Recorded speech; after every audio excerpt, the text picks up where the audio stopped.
do this thing, I'll just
I think things should be fine now.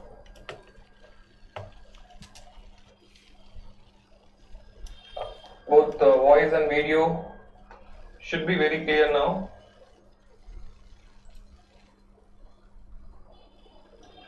Both the voice and video. Yes, what we'll do is take the next few questions, which are pretty simple questions. I think one question was there. If at all, again, which was related to question 14, relating to your ITC, relating to your GSTR 2A. See, if whatever credit is not coming now, I mean, supposing that month was September and you are not able to get that in GSTR 2A, as on the date of your due date of filing GSTR 1, nothing to worry. If that comes in the month of October, November, you have to keep track. Right, we have a master question, we'll be taking that in your fast track revision, very quick revision of your input tax credit, that master example will be there.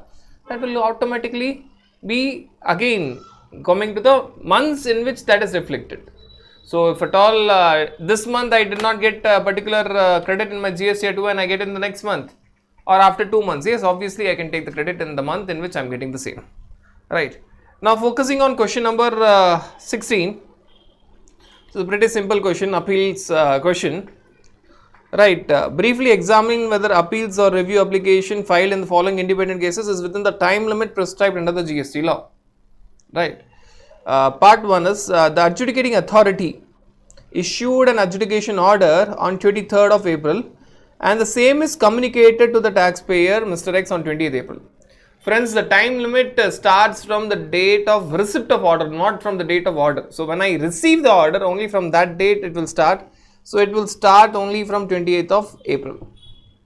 Now, Mr. X is aggrieved by the order of the adjudicating authority and he is filing appeals to the appellate authority, that is first appeals, on 26th July. Right. Friends, this is all about your first appeals. This is all about your first appeals and this first appeals is by SSC, section 107. First appeals by SSC can be done within 3 months plus extension of 1 month can be given. 3 months is a basic time limit. When SSC has received the order, SSC has received the order on 28th of April. Now, from there 3 months, forget about the extension. 3 months period will end on May, June, July, 28th of July.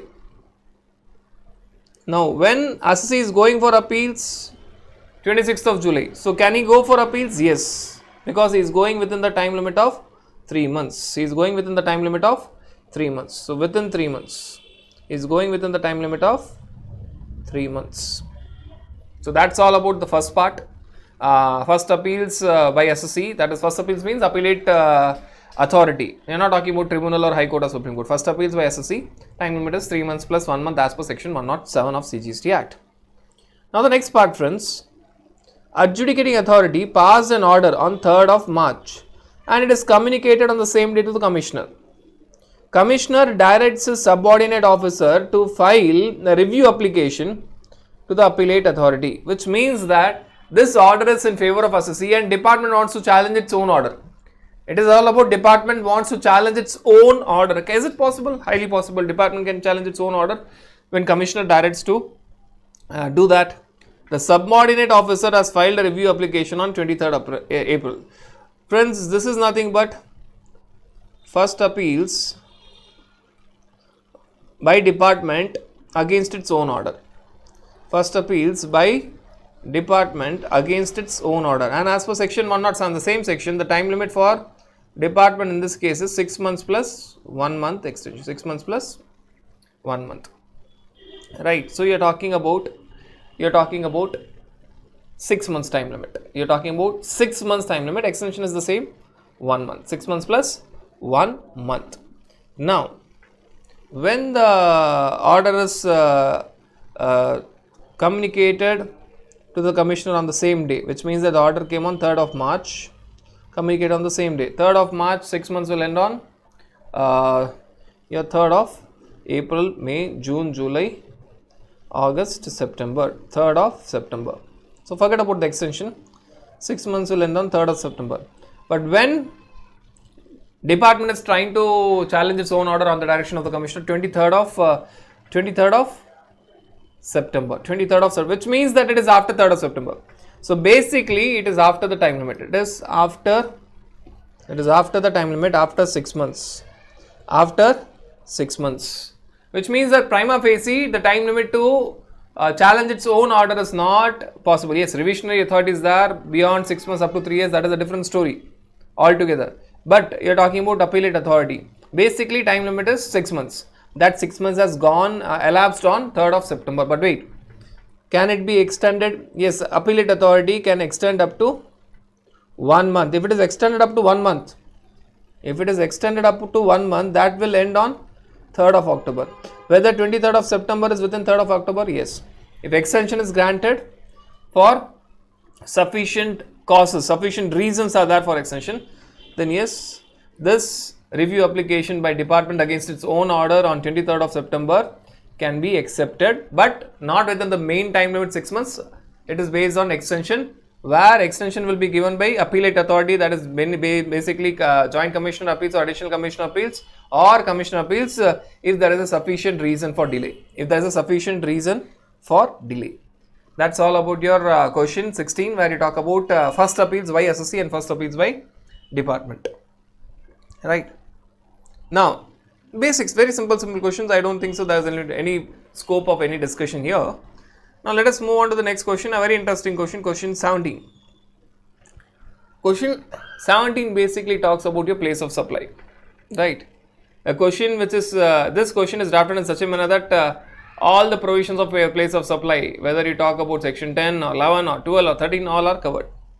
Now, let us go to the first part. Determine the place of supply in following independent cases. Mr. Sahukar, New Delhi, boards New Delhi Kota train at New Delhi. Mr. Sahukar sells the goods taken on board by him, which he is taken at New Delhi, at Jaipur during his journey, which means that the person who is entering the train is entering the train at New Delhi, Mr. Sahukar, and the train is going from New Delhi to Kota, and he has taken the goods along with him and he has entered New Delhi. But the goods are sold when? At Jaipur. At Jaipur. Friends, this is all about your section 10. This is all about your section 10. So when you talk about your section 10, one needs to be very specific. We are talking about when the goods are sold on board a conveyance, right? So this is all about domestic transaction, right? And domestic transaction for goods, which is covered under section 10. Now, for place of supply for this case is location where the goods are taken on board a conveyance. When the goods are taken on board, which is equal to New Delhi. The goods are taken on board on conveyance when in New Delhi. Whether the goods are sold at Jaipur or Kota is not at all relevant. So place of supply is New Delhi, right? Which means it will be always CGST SGST. Location of supplier, Mr. Sahukar, New Delhi. Place of supply, New Delhi. So CGST SGST. Right. The next part. Vidyut Private Limited imports electrical food processor. Food processors from Chennai for its kitchen store in Noida, Uttar Pradesh. So it is importing some goods from China for its kitchen store at Noida, Uttar Pradesh. Vidyut Private Limited is registered in Uttar Pradesh. Friends, this is all about international transaction, which means that you are talking about goods. Obviously, it is goods, but international transaction. Section 11 will be applicable, import and export. Place of supply in case of import of goods is location of the importer. And importer is located where? Importer is located and registered in Uttar Pradesh, which is equal to, you are talking about Uttar Pradesh. Obviously, it will be a case where you are talking about customs duty, but place of supply is Uttar Pradesh. You are talking about customs duty, which will include IGST. So, we are discussing this place of supply for IGST portion of customs duty. Right, that is all about your point number 2 of question 17. Next, Atmaram, a manager in bank, transferred from Bareilly, that is Uttar Pradesh, to Bhopal, that is Madhya Pradesh. He is transferred from Uttar Pradesh to Madhya Pradesh. Atmaram family is also there in Uttar Pradesh. What he does, he hires Gokul carriers, which is there in registered in Uttar Pradesh, to transport all his household goods from Uttar Pradesh to Madhya Pradesh, that is Kanpur to Bhopal. Friends, this supplier here is Gokul carriers. Recipient here is Atmaram. So, we are talking about supplier being Gokul carriers. Again, both supplier and recipient are located in India, which means that it is a domestic transaction.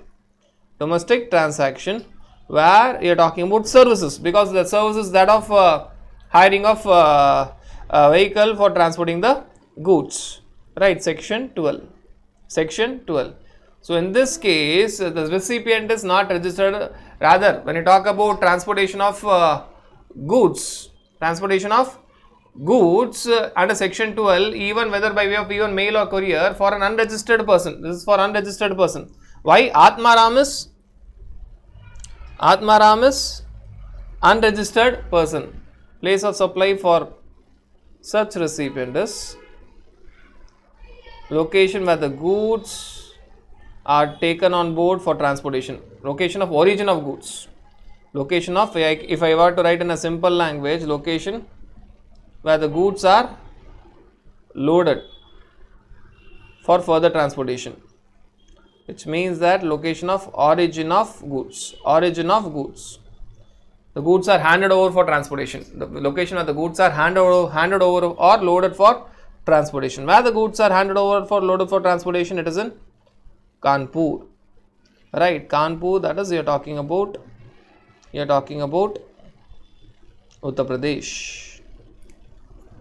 Right. So, location, place of supply in case of transportation of goods, even by way of mail or courier. This is not by, this is particularly by carriers. Even if it is by mail or courier under section 12, for an unregistered recipient, because the recipient is unregistered, a bank manager, is location where the goods are handed over for transportation, which is here the goods are handed over for transportation from Kanpur, Uttar Pradesh.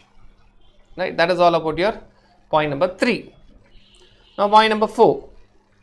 Bholunath, a resident of New Delhi, opens his savings account in New Delhi branch of West Bank after undergoing KYC process.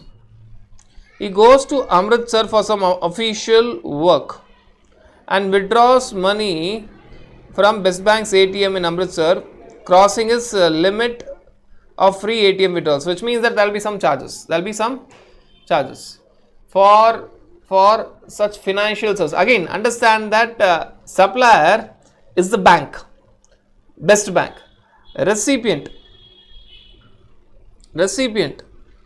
is Bholunath. Here again, recipient is Bholunath. Now, whether it is registered or unregistered for financial services, it is not relevant, but the question clearly gives a hint that he is unregistered, because in case of financial and stockbroking services, whether he is registered or not registered is not so important. Again, both are in India. Again, it is a case of domestic transaction. Because both supplier of services, bank, and recipient of services, Bholunath, are from India, section 12. And in case where you are talking about financial and stockbroking services, Whether the recipient is registered or unregistered is not important. So I'll just write recipient. Though it seems that he is unregistered, but it's not relevant. Whether he is registered or not registered is not relevant. Place of supply in such cases, location of recipients from the record, which is there in the records of supplier. Which is there in the records of the supplier. Now, obviously, when he has gone through KYC process, the location of recipient, which is there from the records of the supplier, is New Delhi. Is New Delhi. Right. So that is the answer for point number 4. Next, friends, you are talking about point number 5. Chakmak, an architect, Mr. Chakmak, an architect, New Delhi, enters into a contract with Mr. Zishan of New York. Now, we are talking about one person outside India, one person in India, to provide professional services in respect of immovable properties of Mr. Zishan, which are located in Pune, New York. So, when you're talking about this particular scenario, supplier is located in taxable territory, that is India, but recipient is located outside taxable territory, that is New York. Now, this is an international transaction.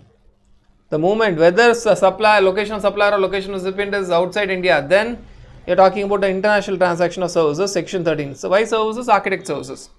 Right.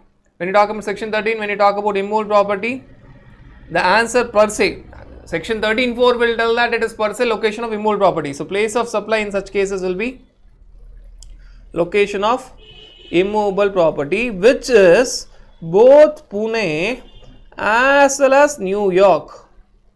But section 13.6 says that when you get multiple answers and basically one from India and one from outside India, forget about outside India. You have to focus only on India. So, place of supply is Pune. The moment you get multiple answers and one of the answers is India and one of the answers is outside India, forget about outside India. And if you had multiple answers in India, then you go by rules, majority rule. But forget about outside India. Here the answer is Pune. Forget about outside India. Right. So, section 13.4 answer would have been Pune as well as New York, but section 13.6 tells that if multiple place of supplies are there, when you talk about immovable property cases, right, in that scenario, if one is from India, one is from outside India, forget about outside India, focus on what is there in India. Right. All you have to do, friends, is analyze the way that we are discussing. See, my purpose here is to make you understand that how to analyze a question. The moment you see a question, how to analyze it, what are the keywords, how to analyze it, whatever I am writing, it should be there running in the back mindset in your mind when you are trying to read a question and when you are trying to write an answer. So, section, okay, how you decide whether it is a domestic transaction of goods or international transaction of goods or domestic transaction of services or international transaction of services, what are the words which are important. So, all that thing should you run clearly when you are seeing a question. Life or things will be pretty simple when you do that. I hope everything is clear when you talk about your question 17. So, if at all you have any doubts, kindly make sure that you put the doubts of question 17, place of supply. Right. Again, the next question jumps to your input tax credit. Say ITC is such an important area where I am telling this time and again that ITC is the most important chapter of entire taxation. Right, there are times where questions worth 25 to 27 marks have been asked out of your 100 marks only in relation to input tax credit. So, at least be sure that 17 to 20 marks is on average. So, it's the most important. This is the second practical question that we are seeing when you're talking about your input tax credit. A very simple question. Question 18. Paridhi Limited, a registered manufacturer engaged in taxable supply of goods. Paridhi Limited has purchased the following goods in the month of January and has provided the following information. So, it has purchased all these following goods. Capital goods on which depreciation has been taken on full value including tax. So, if you are taking claiming depreciation even on the tax portion, can you take the credit of GST paid? No. Since depreciation is claimed on the depreciation can be claimed on cost always, but if it is claimed even on the tax portion, then you cannot take input tax credit. Next point. Goods purchased from Rupesh Enterprises. Rupesh Enterprises sends the invoice in the month of January, but goods were received in the month of April. Right. In such a case, understand that when you receive both invoice and goods, only then you can take the credit. So in this scenario, we are talking about the month of January. Our subject matter, our focus is entirely in the month of January. So we are working out for January. The entire working out is for January. Invoice is received in January, but the goods are received in April. So I can take the credit only in April. As far as Jan is concerned, though I have got the invoice, I cannot take any credit. So am I trying to tell that I cannot take the credit? No. I am just trying to tell that you cannot take the credit in the month of January. You have to take the credit in the month of April, because that is the only time when you get both goods as well as invoice. Next. Car purchase for making further supply of such car. Normally when you talk about car, you cannot take the credit, but there are exceptions. One of the exceptions is you purchase the car for further supplying the car. So if you are into the business of supplying of car, then you can take the credit. But wait, car is destroyed in an accident, right, while being used for test drive by potential customers, which means that basically if I purchase a car, if I am a dealer of car, I am having a showroom of car, I can take the credit on cars, even if it is less than less than or equal to 13 passenger seating capacity, even then I can take the credit. But the important point here is, it is destroyed. It is destroyed. So when you see section 17 subsection 5, any goods that are destroyed, you cannot take the input tax credit. So initially, yes, I can take the credit, but when the moment it is destroyed, I cannot take the credit. Right. So if you see the reasoning here, it is pretty clear here. Though ITC on motor vehicles used for further supply is not blocked, which means I can take the credit. But now I am not allowed the credit because it is destroyed. So I am restricted. I am not taking the credit, not because it is car. Car normally no credit, but if it is used for further supply, I can take the credit, which means that I should have got the credit of 30,000. But the question tells that it is destroyed. So I'll write in this way. Basically, I can take the credit because it is for further supply, but as it is destroyed, it is 0. I cannot take the credit. Next. Goods used for setting up telecommunication towers being immovable property.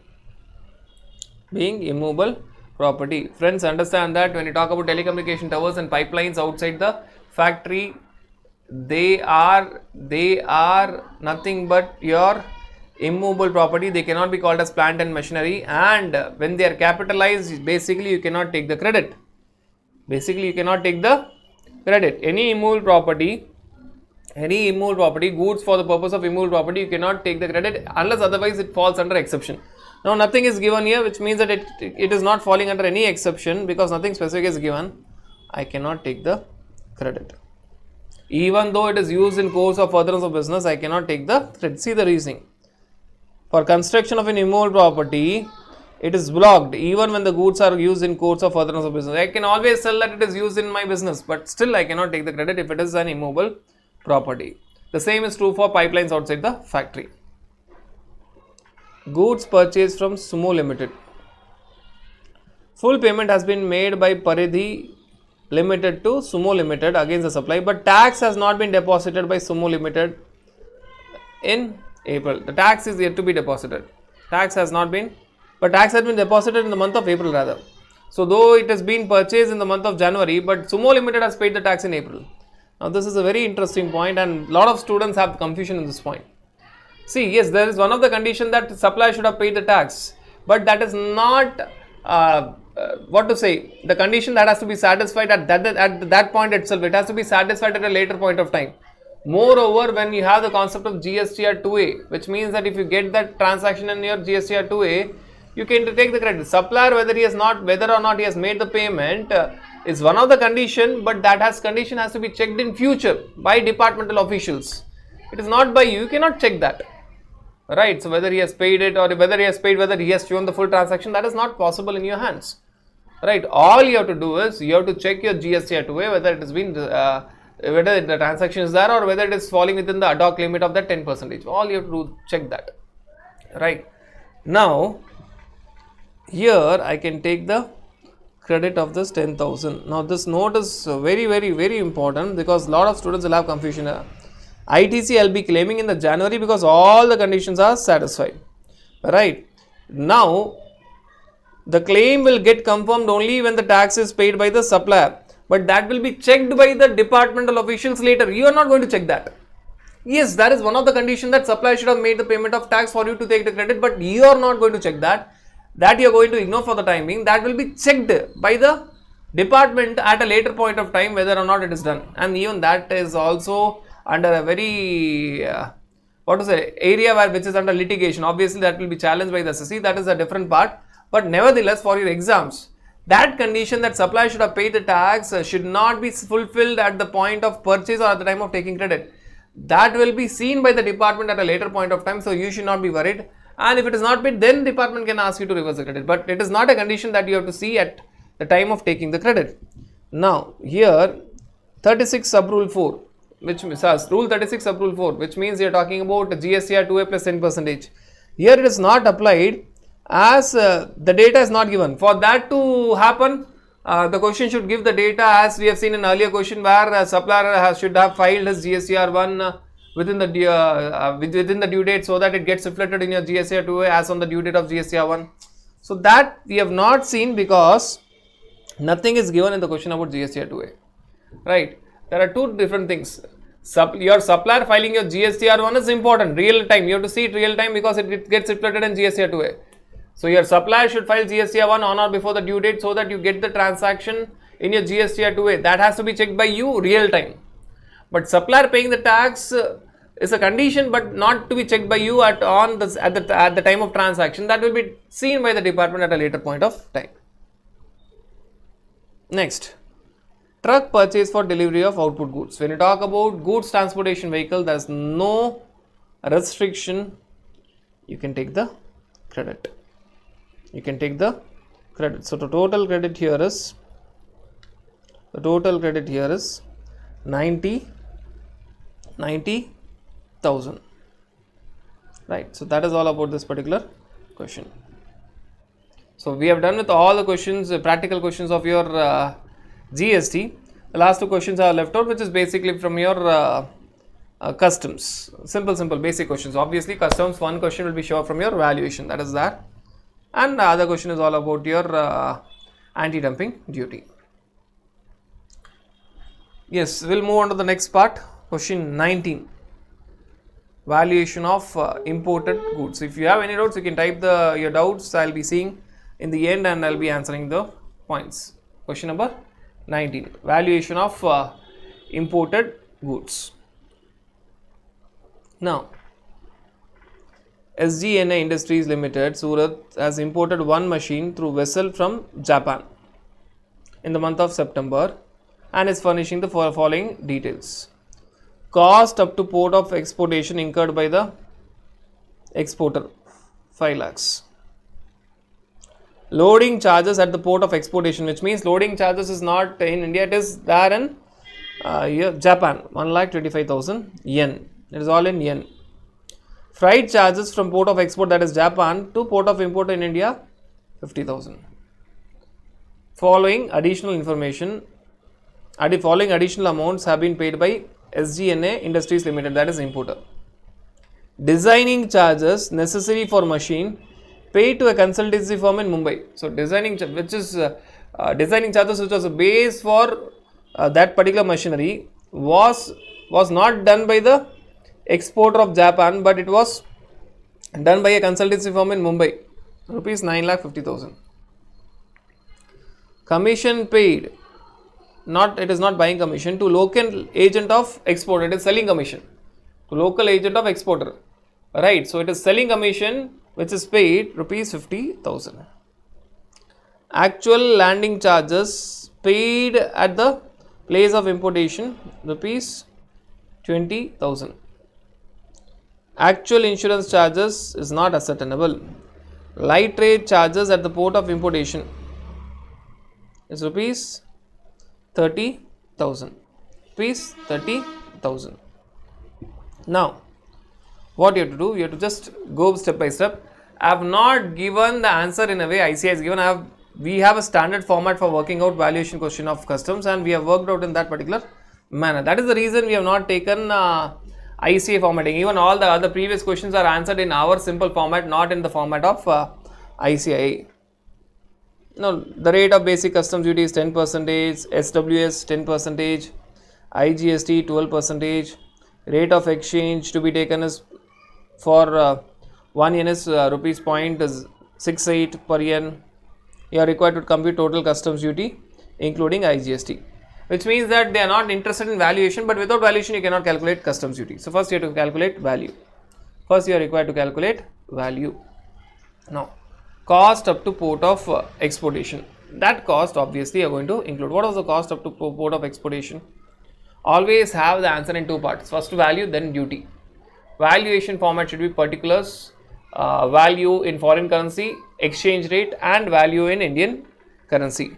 What is the cost up to port of exportation? It is 5 lakh. That is the basic cost. 5 lakhs. Basic cost. What is the exchange rate that you have to take? 0.68 rupees, 0.68 per yen. What will be the Indian currency amount if you take that 5 lakh multiplied by 0.68?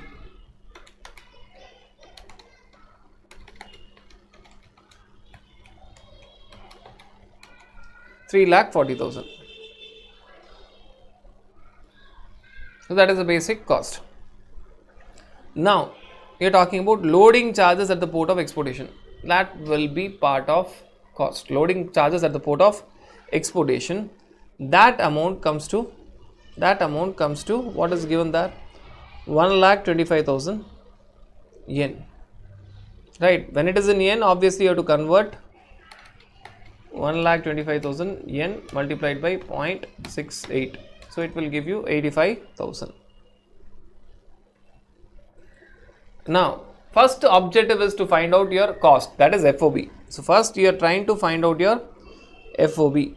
For that you are doing 10-1 adjustment. All these adjustments are 10-1 adjustments. All these adjustments are 10-1 adjustments. Right. Next part you are talking about design. If you see the question, freight charges from the port of export to the port of import will come in 10-2. Will come in 10-2. Design charges. Now designing charges, if you see point number 1, designing charges, actually there is an addition in 10-1, 10-1B to be very specific. But when you talk about design work, design plan sketches, any artwork, engineering work or development work, it should have been undertaken outside India for you to add. If all these works, design work is undertaken in India, strictly speaking it should be added back. But as it is undertaken in India, it is not added back. If the same question was talking about design work undertaken outside India, it would have been added. It would have been added back. Now this obviously is directly given in Indian rupees, but you are not going to add anything for the simple reason that when you talk about inputs and capital goods, whether they are given from India or outside India, you add them as per rule 10-1B. But when you talk about input services, designs, plans, sketches, artwork, development work, engineering work, if they are given from India, you don't add it to promote service sector in India. But if they are given from outside India, you add it. So here you are not adding for a specific reason. Design and engineering charges is included in an assessable value only when the same is undertaken outside India, elsewhere than in India, right? And it is necessary for production. In this case, it is not added because this design work was undertaken in India by a Mumbai consultancy firm. Next, commission. And clearly they have said that commission paid by agent to exporter, a commission to local agent of exporter. Understand that where the agent is located, whether in India or outside India, is not important. You have to understand whether it is selling commission or buying commission. Selling commission means basically payable by exporter, selling commission. Here it is very clearly they said that it is selling commission because it was to be paid by exporter to local to the agent which is there, happens to be in India, but exporter has said that importer you pay the commission, right? So it is selling commission. Buying commission is not added as per rule 10-1A. It is selling commission. And by the way, the question tells that commission paid bracket not in the buying commission. Even if this point was not there, it is basically selling commission because commission is paid to agent, whether it is local agent or agent of Japan, not important. Of whom agent is belongs to whom. Agent of exporter means add it. Agent of importer means don't add it. Agent of exporter means selling commission, add it. Agent of importer means buying commission, don't add it. So here this commission is selling commission. Therefore you are going to add the same. Obviously directly it is given in rupees, so no need to write anything in yen and exchange rate rupees per yen. Now this will give you your FOB. 3,40,000 plus your 85,000 plus your 50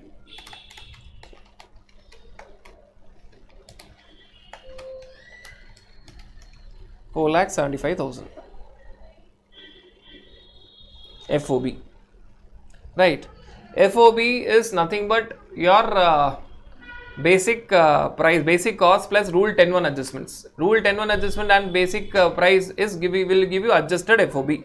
This is actually the adjusted FOB. Now you are talking about 10(2) adjustments. 10(2) adjustments will talk about freight and basically insurance, right? So next, actual landing charges. So when you see about your actual landing charges, this landing charges, what will happen? It is included in 10(2), and you have to understand that landing charges includes light rate charges. Freight charges include light rate charges when you talk about your vessel, right? So even there are two parts. One is your freight charges from where?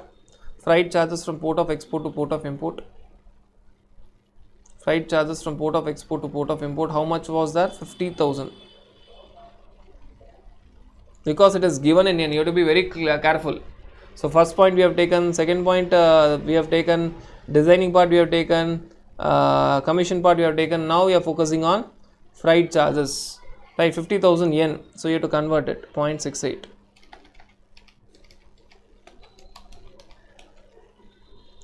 $34,000. But wait.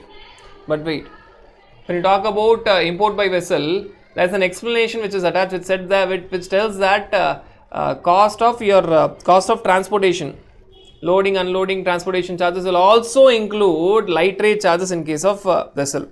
So light rate charges 30,000 will be added. Light rate charges 30,000 will be added. But wait, now if you see the question, there is an actual landing charges which is at place of importation. This will not be added. This will not be added. Why this is not added? Just like your one more thing which was not added is design charges, because it was taken in India. Now why it is not added? When you talk about land, anything which is done in India, landing charges at India will not be added. So 20,000 will not be added, right? Now what is left out is only your insurance. What is left out is only your insurance, and insurance, it is said that it is not ascertainable. When insurance is not ascertainable, it is 1.125%.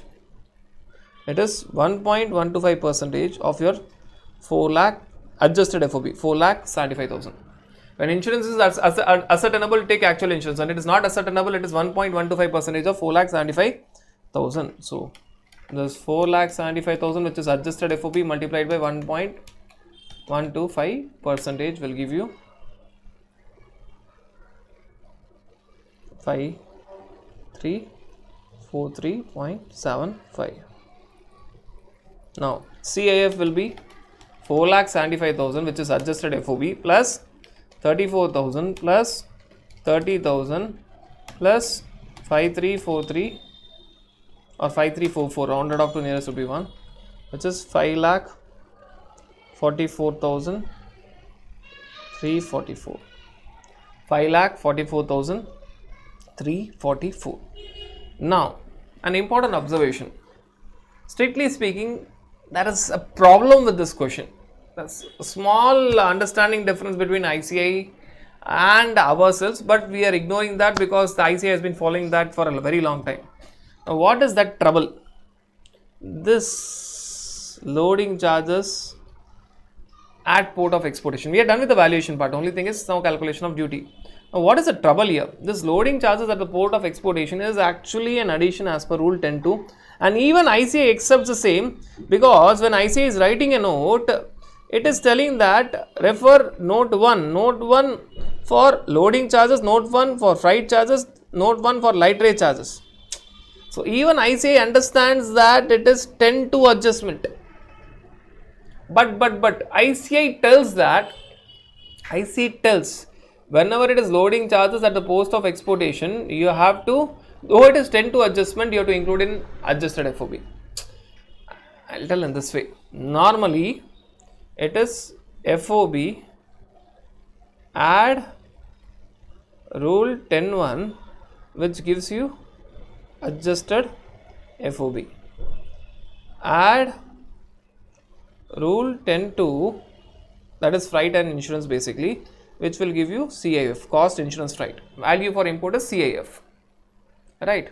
And it is pretty clear, even ICA acknowledges the fact that loading charges at Japan is 10(2) adjustment, but it includes the same along with 10(1) adjustment. Loading charges at Japan, it includes the same along with 10(1) adjustment. You may tell that what difference it makes. Yes, in this question it would have made a difference. If at all I tell that this 85,000 you should not take it here and you should add it below, your adjusted FOB would have been 3,40,000 plus 50,000, which is 3,90,000. Now you tell that okay, you don't add it here but you add it below, what difference it makes? Wait, then your insurance would have been, instead of 4,75,000, it would have been 3,90,000. 85,000 will be added. If you are asking what difference it makes whether I add before adjusted FOB or after adjusted FOB, it makes a difference. When you talk about that percentage, notional percentage, it is 1.125% of adjusted FOB. Now because of the addition before adjusted FOB, your adjusted FOB is 4,75,000, that is your insurance comes to 4,75,000 multiplied by 1.125%. If this addition is made after adjusted FOB, which in reality it should be made only after adjusted FOB, 10(2) adjustment, as a part of 10(2) adjustment, then in that scenario, in that particular scenario, the adjusted FOB would have been 3,90,000 and your insurance would have been, the only change where it would have become, where it would have impacted in this question is your insurance 3,90,000 multiplied by 1.125%. Now, should you follow ICA method? For lot of authors across India have been pointing out this problem to ICA for a very long time, for a very long time. Nevertheless, ICA has kept the same stand. ICA has always kept the same stand right from the beginning. That being the case, go with ICA. Only go with ICA. Right, I just explained there's some problem with this understanding, but finally always go with ICA. So normally the sequence is basic FOB, add 10(1) adjustments, you will get adjusted FOB, then you add 10(2) adjustment. The only change is out of 10(2) adjustments, loading charges at country of export, here in this case Japan, you add it along with 10(1) adjustment, though technically it is 10(2) adjustment, and you don't include it in that 10(2) adjustment because it is already added above. So that small change you have to do, that small change you are required to do, right? So this actually completes your valuation portion. Customs duty portion is pretty simple. Now what is the assessable value? 5,44,344, because it was 4,75,000 plus 34,000 plus 30,000 plus 5,344. So 544,344. What is the rate of basic customs duty given in the question? 10%. Take the 10%. So it will give you 54,434. 54,434. Now what is the value for social welfare surcharge? Again, for customs duty always have this column, assessable value, rate, duty. So you will not make some silly mistakes. So value here is 54,000. For basic, for social welfare surcharge, it is only on basic customs duty, 54,434, and the rate for social welfare surcharge is always 10%, which is 5,443. But for integrated tax, the value is, for IGST, the value is 5,44,344. That is the basic value plus basic customs duty 54,443. 434 plus social welfare surcharge 5443. So 54,344 plus 5,44,344 plus 54,434 plus 5443 gives you 6,04,221, and IGST rate they have given in the question as 12%, multiplied by 12% is nothing but your 72,507. So total import duty is 544.34, that is 54,434 plus 5443 plus 72,507, which is 1,32,384. So 132,384. Let's cross verify, is there any calculation mistake that we have committed? Right, so 132, yes, there's no calculation error or mistake that we have done. Right, so that's all about your question of valuation. I think I've explained the difference where the people tend to make mistake. Now if you see your ICI way of presentation, it is pretty confusing, and for all different questions they present in a different manner. I would suggest that for all evaluation questions you have a standard format, this particular format. This will avoid all the silly mistakes that you can make. Basically, when you talk about conversion, people make mistake. If it is in foreign currency, first write in foreign currency, convert it and write in Indian currency line by line. If it is in Indian currency, directly write in Indian currency. So that will help you out. And the sequence is FOB add 10-1 adjustments plus loading charges at place of export, which is actually 10-2 adjustment, but add it that. You'll get adjusted FOB, add 10-2 adjustments other than loading charges at place of export, because it is already added above. You'll get CIF. And thereafter you calculate customs duty.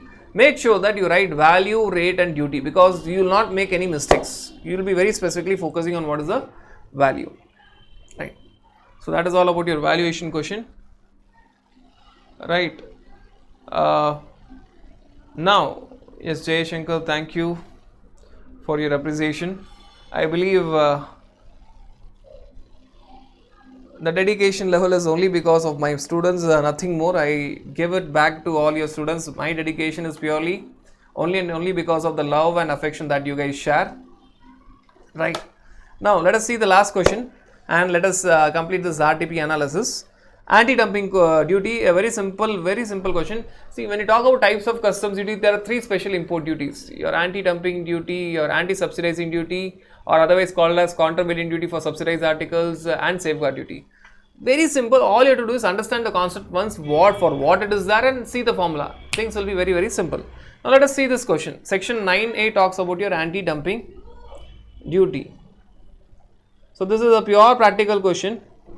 Pure practical question where they have asked a very, very basic data, your how to calculate it. Now let us see the question.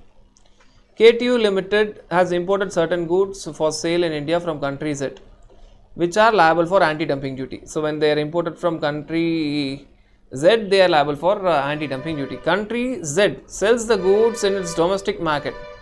That country from where the goods are coming, it is selling the goods in its domestic market in ordinary course at US dollars 300 per piece. The imported goods are sold in domestic Indian industry at 275 per piece, which means that in India they are sold for the same imported goods. When they are sold in India, right, they are sold for 275 per piece. KTU Limited has imported the goods at $180 per piece. The landed value of imported goods, what is the landed value? $180 plus basic customs duty and social welfare surcharges, 190 per piece. Compute the anti-dumping duty for 800 pieces which is imported by KTU Limited, assuming that the conversion rate is 72 rupees. So anti-dumping duty is one of the type of duty, but it is a special type of duty. A special calculation will be there. Now how the calculation of anti-dumping duty works out? Anti-dumping duty as per section 9A is lower of, not higher of. is lower of dumping amount, that is margin of dumping or injury margin. Dumping margin or injury margin. What is margin of dumping and what is injury margin? Let's see. What is the dumping margin and injury margin? Dumping margin is equal to amount of dumping or margin of dumping. It is equal to, you are talking about normal value of goods, export goods, normal value of export goods minus you are talking about export price for these particular goods, right? That is the dumping. Normally when it is sold in that country, what is the value and what is the current export price when it is sold to this particular importer, right? If I were to write it further, normal value is equal to the goods when they are sold by country Z in its own country. Normal value is the value when the goods are sold by country Z in its own domestic market. Supposing country Z is USA. Normal value is when the same goods are sold by USA within USA. The amount would have been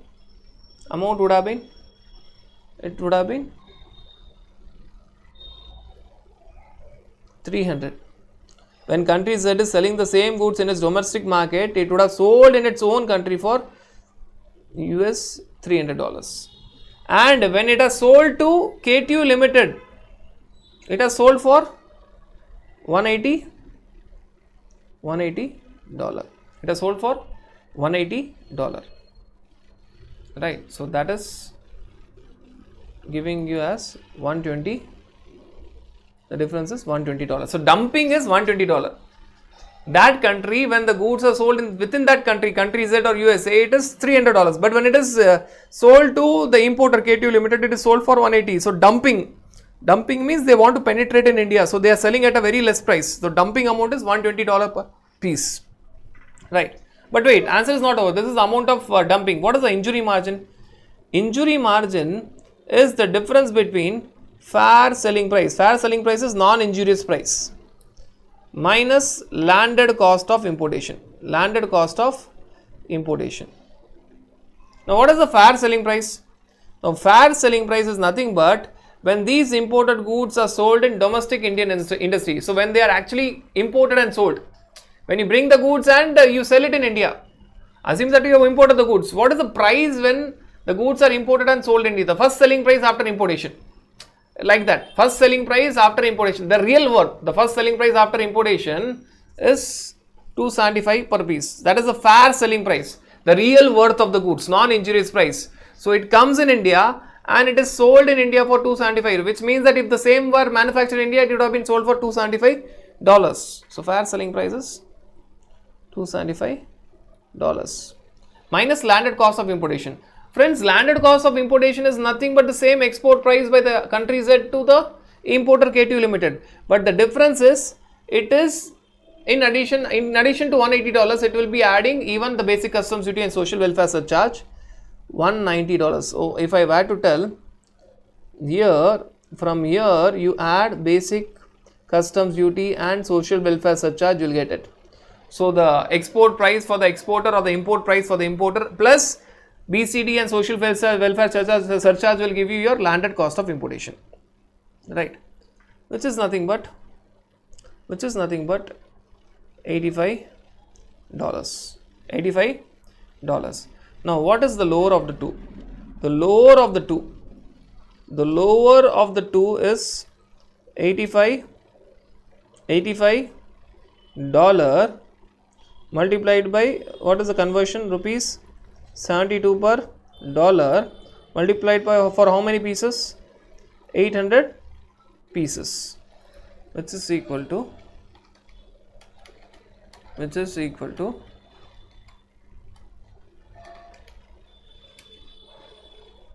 48 lakh rupees. 48 lakh 96,000 is the anti-dumping duty as per section 9A. Anti-dumping duty as per your section 9A, right? So anti-dumping duty is lower, not higher of. Normally you get to tendings, then normally government will always go with the wordings higher, but in this case it is lower, not higher. of margin of dumping or injury margin. What is margin of dumping or dumping margin? It is nothing but difference between normal value of goods. What is normal value of goods?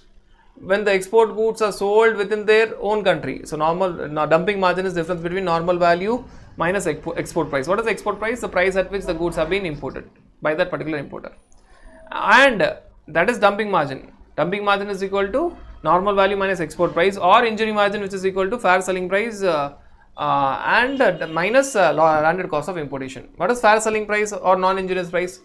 The worth of the goods, imported goods, when they are sold within the domestic market of India, right? And landing cost of importation is nothing but the export price for the exporter, or the import price for the importer, plus basic customs duty and social welfare surcharge, right? You get the lower of the two, take that, that is the answer. That is per piece, convert it into rupees and multiply it by the number of pieces that you have. Friends, that entirely completes our discussion about your anti-dumping duty and the entire discussion about your RTP, right?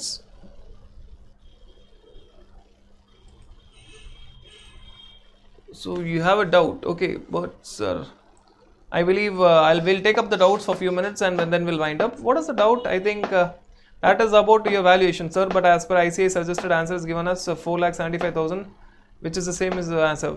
Then what is the difference? I think I have explained the difference. Vaishali, I believe this question that you have asked is all about question number 19. What difference it makes? I believe I have written it here. The difference it would have made, because FOB value as per ICA suggested answer is 4,75,000, and I said that we have to go by ICA method. I believe Vaishali, now your question is solved, because I have already said that you have to go by ICA method.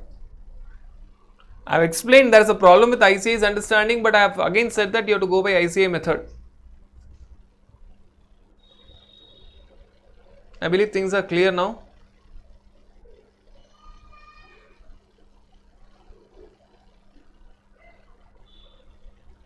Yes.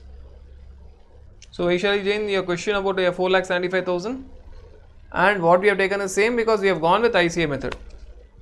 Yes, there is a difference of understanding, which I have explained what is the difference of understanding, and finally I have said that you have to go only by your ICA method when it comes to your adjusted FOB value, right?